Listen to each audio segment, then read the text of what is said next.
కానీ గ్రంథాన్ని చూపించి చెప్పడంలో చూస్తున్న ప్రజానీకం ఏమైతే ఉన్నారో వాళ్ళకి కూడా తెలుస్తుంది, అర్థమవుతుంది. అవును. మరి పాస్టర్లు అనబడిన వారు, బిషప్లు అనబడిన వారు, డాక్టరేట్లు తీసుకున్నటువంటి వారు, మరి రెవరెండ్లు, మరి నూతనంగా చర్చికి వెళుతున్నటువంటి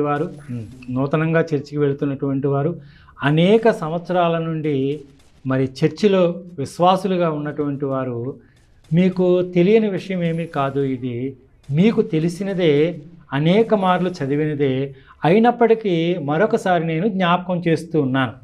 నిర్గమాకాండము 31వ అధ్యాయము 15వ వచనములో ఏమని ఉన్నది అంటే, 6 దినములు పని చేయవచ్చును, 7వ దినము యెహోవాకు ప్రతిష్ఠితమైన విశ్రాంతి, ఆ విశ్రాంతి దినమున పనిచేయు ప్రతివాడు